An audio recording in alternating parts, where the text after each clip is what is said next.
Tales of Herding Gods Episode 64. In the previous episode, Qin Mu had turned Saint Arrival Mountain into his personal training ground. In his attempt to master teleportation, he accidentally trapped himself inside a tree, forcing the three heavenly kings to rescue him. Though his talent was undeniable, his impatience revealed the playful nature that often got him into trouble.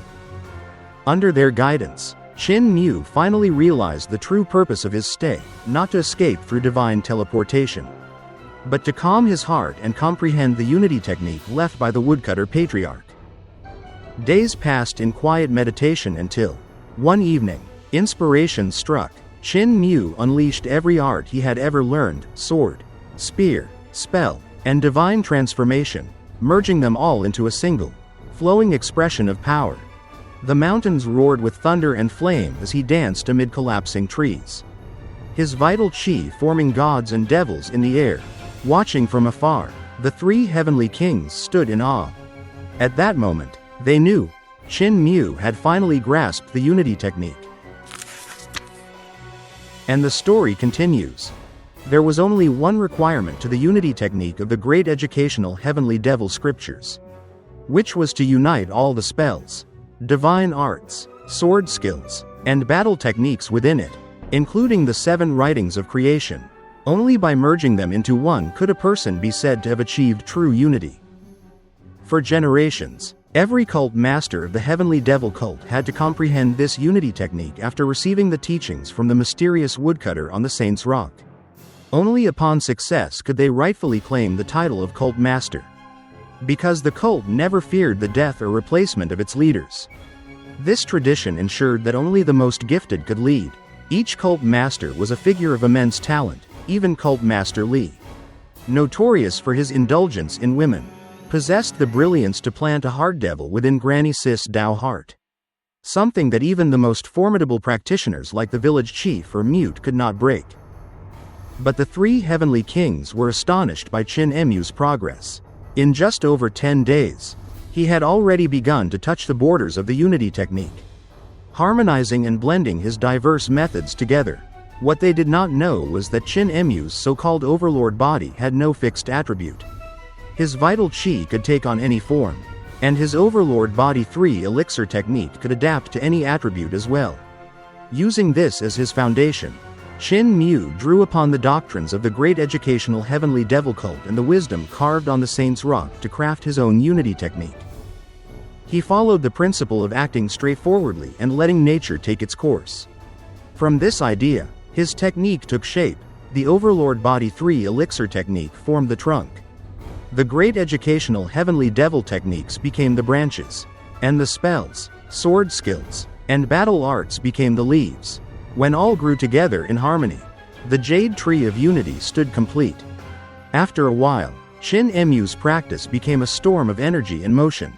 He slaughtered his way through the forest, sending trees crashing down and fire spreading across Saint Arrival Mountain. The three heavenly kings watched in alarm, terrified that he might damage the sacred cypress pine, a symbol of their cult. But when he reached the tree, Qin Mu stopped, sat cross-legged on Saint's Rock, and entered deep meditation. His vital qi swirled like mist. His 5 stars within his body trembled, resonating with the 5 elements above. His eyes closed gently. He looked at his nose at his heart. His breathing became pure white light, and golden brilliance flickered behind his eyelids. He had entered complete tranquility. The three heavenly kings quietly withdrew, tiptoeing away. Once out of earshot, they whispered in awe. Heavenly King Shi praised Qin Mu's talent, calling him the future hope of the sacred cult. Heavenly King Yu agreed but sighed that even so, he could not compare to the eternal peace imperial preceptor, a genius said to appear only once every 500 years. Heavenly King Lu, looking at the devastated forest, lamented that their mountain had not suffered this much damage since the invasion by Dao sect in Great Thunderclap Monastery. Yet they all admitted, though their new cult master was troublesome, he was Patriarch's chosen successor, and they had no choice but to endure. When Qin Mu finally opened his eyes, hunger drove him to call for Hu Linger, his little fox companion. They hunted a musk deer, roasted it, and shared the meal. But halfway through, they lost their appetite. Hu Linger complained, bored, and suggested catching the fish dragons in Fish Observation Pond, which looked delicious. Qin Mu hesitated. He wasn't sure he could defeat them. But he remembered Apothecary's advice: if he couldn't win, he could always poison. Before they could act, the three heavenly kings appeared silently behind them, faces dark. Qin Mu smiled awkwardly and asked how long they had been there. Just arrived, one replied pleasantly, though his tone hid annoyance. They explained that the fish dragons had been reared by the 16th cult master as a teaching symbol. They were sacred and not to be eaten. Qin Mu's face flushed with embarrassment. The conversation turned awkwardly humorous as the heavenly kings, casually, mentioned other damages. The musk deer he'd just eaten? Raised by Granny C. The forest he destroyed? Thousands of years old, planted by the founding master. The sacred heart flower? Recently plucked. The little fox fidgeted, pretending innocence. Then they mentioned that the oil from the green lamp in the floor of natural charm had mysteriously been drunk. Hu Linger's tail stiffened, betraying her guilt. When Qin Mu pointed out that her tail was showing, she panicked, insisting she had hidden it. The heavenly kings went on.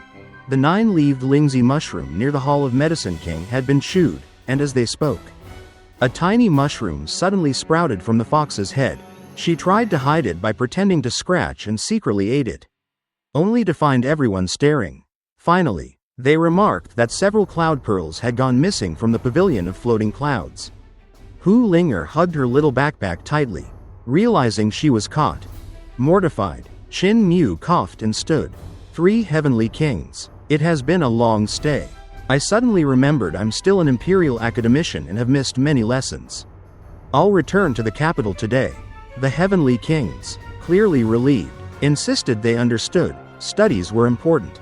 They politely invited him to return often, reminding him that Saint Arrival Mountain was his home.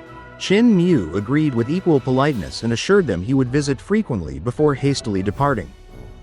As they left, Hu Linger muttered that the heavenly kings seemed to despise him. Qin Mu admitted it was true. Both of them had caused trouble, she with her small mischiefs, he with larger disasters. It was probably the first time in the cult's history that a cult master was so thoroughly disliked by his own subordinates. Still, he had nearly completed his comprehension of the unity technique, and it was time to leave. Testing his teleportation garment a few times, Qin Mu prepared to descend the mountain. He tucked Hu Linger against his chest and leapt. The wind roared past them as his figure vanished into thin air, carried away by his teleportation art. Alarmed, the 3 heavenly kings rushed to the edge of the mountain but saw no trace of him. Heavenly King Yu activated his Asura's blood eyes, his pupils glowing red, and finally spotted Qin Mu far below, gliding toward the border of the heaven's lightning-restricted area. He breathed a sigh of relief, saying that once Qin Mu passed through it, he would be safe. Then realization struck. None of them had warned him about the restricted area. It was a deadly trap of heavenly thunder, left by a former cult master to protect the mountain. From outside, it looked ordinary, but anyone entering would be struck by blue sky's heaven's thunder. Even a celestial being realm expert could be crippled or killed. Panic set in. The 3 heavenly kings leapt down, trying to reach him, but even their immense power could not withstand the lightning. Bolts tore through the air, charring their robes and skin as they barely escaped the storm. Outside the lightning region, Qin Mu stood safe, gazing at the sky with lingering fear. That lightning region is terrifying, he murmured. Luckily, I used my green heaven's eyes to see through it and teleported away. Then, noticing movement, he added curiously, there seem to be people in there. Before he could look closer, his body began to fall. Below him stretched the green mountains and blue waters of the Eternal Peace Empire, shrouded in clouds, breathtaking and vast. And that wraps up this episode. In this part, we saw Qin Mu's astonishing progress as he began to comprehend the unity technique of the great educational heavenly devil scriptures, something that every cult master must master to truly unify their techniques and claim their rightful place. His overlord body and adaptable cultivation method gave him a natural advantage. allowing him to blend the teachings of the cult and the ancient doctrines carved on Saint's Rock with impressive speed. However, his training came at a heavy cost. Saint Arrival Mountain was left in chaos, with forests burned and sacred grounds damaged. Despite their admiration for his talent, the three heavenly kings could not hide their exasperation. Their interactions with Qin Mu also brought humor to the story, from roasted sacred musk deer to Hu Linger's mischievous antics, plucking flowers, drinking sacred oil, and even chewing holy lingzi mushrooms. The new cult master and his companion managed to offend almost every tradition on the mountain. In the end, Qin Mu decided to leave, realizing that although he had made great progress, he was now the most troublesome cult master in history. His teleportation experiment nearly led to disaster when he accidentally entered the Heaven's Lightning restricted area, a deadly zone protected by divine thunder. Fortunately, with his quick thinking and the power of his green heaven's eyes, Qin Mu narrowly escaped, leaving the three heavenly kings charred and bewildered behind him. As he descended from the mountain, the scene closed with a breathtaking view of the green mountains and blue rivers of the Eternal Peace Empire beneath the clouds. If you enjoyed this episode or found it interesting, don't forget to like the video and subscribe to the channel so you won't miss the newest episodes of Qin Mu's journey. Thank you for watching, and see you in the next video.